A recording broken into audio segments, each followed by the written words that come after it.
Walimaha rasuulada cutubka 20aad markii rabshadii dhammaatay dabadeed Bawlos ayaa xertii u cidiray oo dhiirigeliyey markaasuu nabadgeliyey oo baxay inuu Makedoniya tago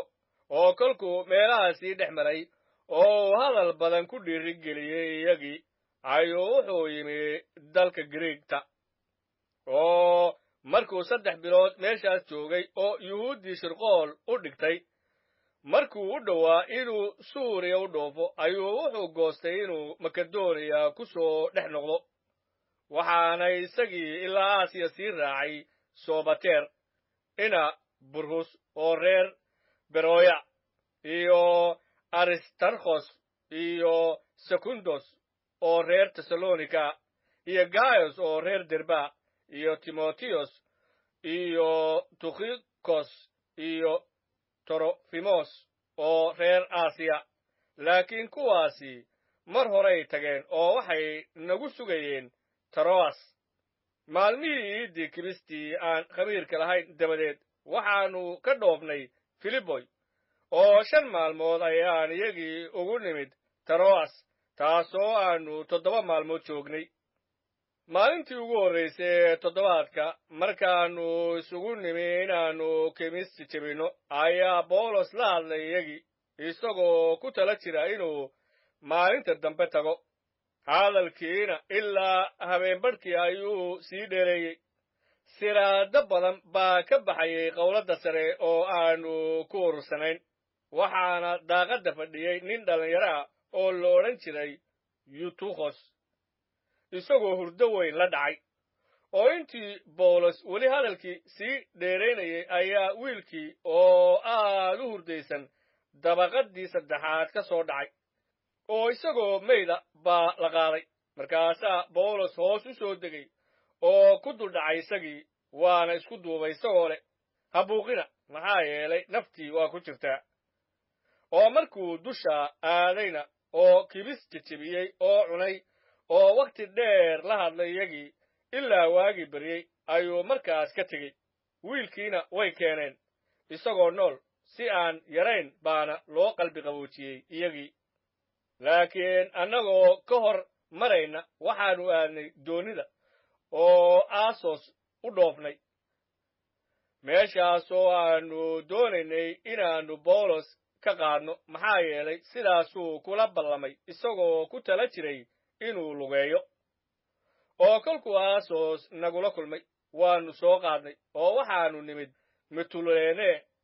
markaasaanu halkaas ka dhoofnay oo waxaanu maalintii dambe nimid meel ka soo horjeeda Chios maalintii kalena waxaanu gaadhnay Samos maalintii ku xigtayna waxaanu nimid Miletos maxaa yeelay Bawlos wuxuu goostay inuu Efesos dhaafo inuusan waqti Aasiya ku lumin waayo wuxuu ku degdegsanaa hadday u suurtoodo inuu maalintii Pentekoste Yeruusaalem yimaado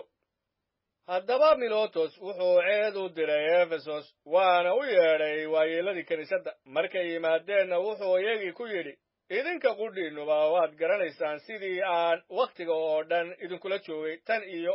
maalintii ugu horraysay oo aan Aasiya cag saaray anigoo Rabbiga ugu adeegaya is-hoosaysiin oo dhan iyo ilmo iyo jirrabaadaha igu dhacay markii Yuhuuddu shirqoollada ii dhigtay iyo sidii aanan waxba idinkala hadhin wixii idin faa'iido lahaa inaan idiin sheego oo caddaan idinku baro guri ilaa guri anigoo Yuhuudda iyo Griigta labadoodaba uga warramaya si ay Ilaah ugu toobad keenaan oo ay u aaminaan Rabbigeenna Ciise Masiix hadda bal eega Yeruusaalem baan tegayaa anoo ruuxa ku xidhan oo aan garanaynin waxyaalaha halkaas igaga dhici doona in ruuxa quduuska ay magaalo kasta igu markhaati furo mooyaane isagoo leh waxaa ku sugaya silsilado iyo dhibaatooyin laakiin naftayda uma xisaabo sidii mid qiimo ila leh si aan u dhammeeyo tartankayga iyo shughulkii aan Rabbi Ciise ka helay inaan u markhaati furo injiilkii nimcada Ilaah hadda bal eega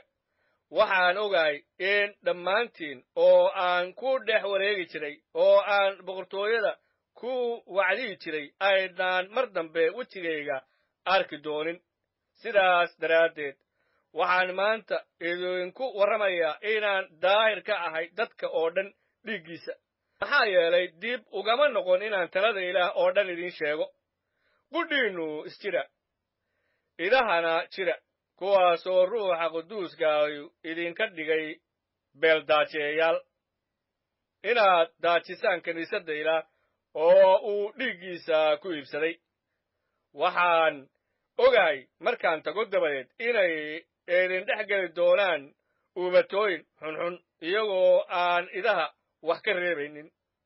oo waxaa idinka dhex kici doona niman waxyaalo qaqalloocan ku hadlaya inay xertii u jiitaan xaggooda sidaas darteed soo jeeda idinkoo xasuusanaya in intii 3 sannadooda aanan ka joogsan inaan mid kasta habeen iyo maalinba waaniyo anigoo ilmaynaya iminka waxaan idinku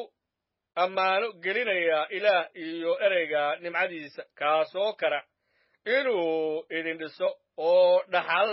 idinka dhex siiyo kuwa quduuska laga dhigay oo dhan ma aan damcin ninna lacagtiis ama dahabkiis ama dharkiis idinka qudhiinnu waad ogtihiin inay gacmahanu u adeegeen waxaannu u baanayn aniga iyo kuwii la joogayba wax walba waan idin tusay si ay waajib idinku tahay idinkoo sidaas oo kale u hawshoonaya inaad caawisaan kuwa itaalka yar oo aad xasuusataan ereygii rabbi ciise siduu isaga qudhiisu yidhi in wax la helo waxaa ka baraka badan in wax la bixiyo markuu waxaas ku hadlay dabadeed ayuu jirbag joogsaday oo la tukaday dhammaantood markaasay kulligood aad u wada ooyeen oo bawlos qoorta kaga dhaceen oo dhunkadeen iyagoo sida badan ka calool xun hadalkuu ku hadlay oo ahaa inayan mar dambe wejigiisa arki doonin markaasay sii ambabixiyeen isagii ilaa doonidii